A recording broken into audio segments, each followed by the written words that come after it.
Hello friend, তোমরা সবাই কেমন আছো? আশা করি তোমরা সবাই ভালো আছো। আজকে আমি মাছের একটা ইউনিক একটা রেসিপি বানাবো, তো স্কিপ না করে সম্পূর্ণ ভিডিওটা দেখবা। তো কিভাবে বানাই প্রতিটা একটা একটা টিপস দেখো। গরম হয়ে গেছে, এখন তেল দিমু। যদি আমাদের এই ভিডিওটা ভালো লাগে তাহলে লাইক শেয়ার সাবস্ক্রাইব করে দিবা, আর যদি তোমরা ফেসবুক থেকে দেখো তো অবশ্যই ফলো করে দিবা, যাতে আমরা নতুন নতুন ভিডিও দিতে পারি। তেলটা চতুর্দিকে কড়াই চতুর্দিকে লাগাই দেবো।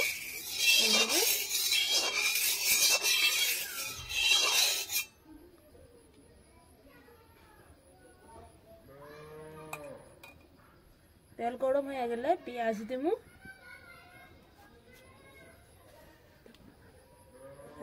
আমি এরকম করে পেঁয়াজটা কাটতে নিছি।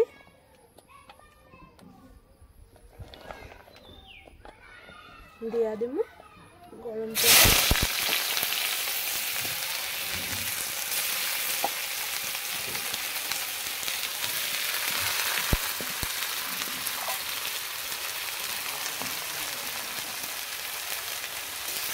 ভালোভাবে পেঁয়াজটা ভাজি।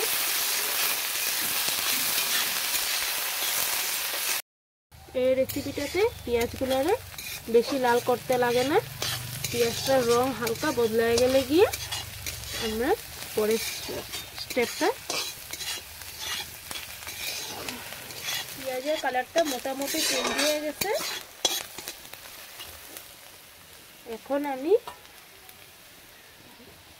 আদা বাটা, রসুন আর কাঁচা লঙ্কা এটা পেস্ট করে নিছি, দিয়া দেব।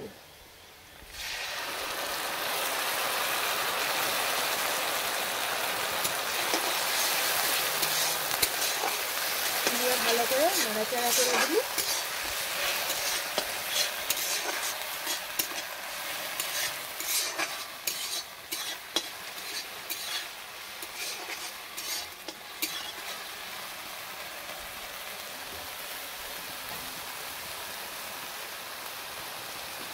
পেঁয়াজ, রসুন আর আদা কাঁচা গন্ধটা গেছে গিয়ে এখন আমরা টমেটোগুলো দিয়ে দেবো, আগের থেকে কাটতে রাখছি।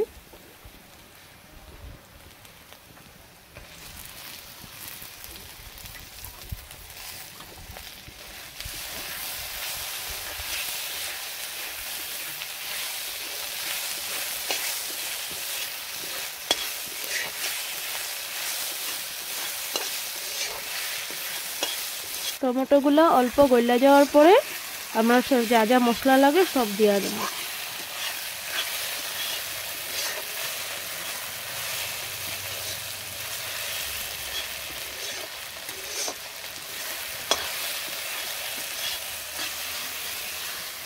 এই তরকারিটাতে এরকম কোনো মশলা লাগে না, অল্প অল্প মশলা দিলেই হয়। তো আমাদের পেঁয়াজটা টমেটোটা হালকা গলে গেছে গিয়ে এখন আমরা পরিমাণ মতন হলুদ, পরিমাণ মতন মরিচের গুঁড়া, জিরা ধনিয়ার গুঁড়া,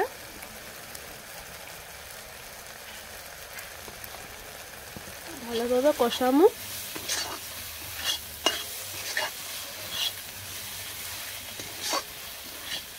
ভালো করে কষানি হয়ে গেছে গিয়ে এখন আমি অল্প জল দিয়ে দেবো। এই তরকারিতে বেশি ঝোল খাটে না, তাই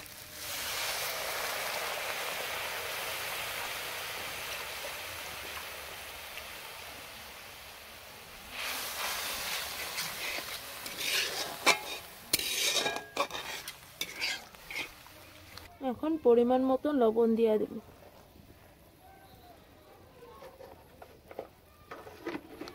ভাজা রাখা মাছগুলো এখন দিয়ে দেব।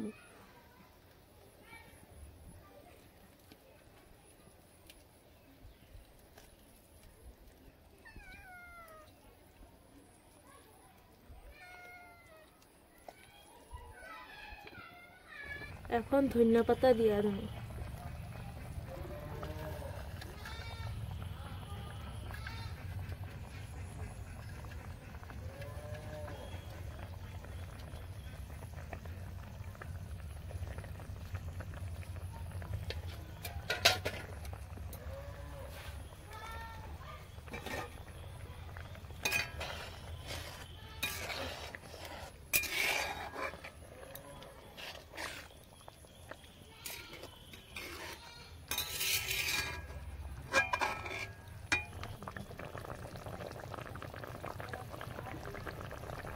আমাদের রান্না কমপ্লিট। এখন সামান্য একটু গরম মশলা দিয়ে নামাই নিব।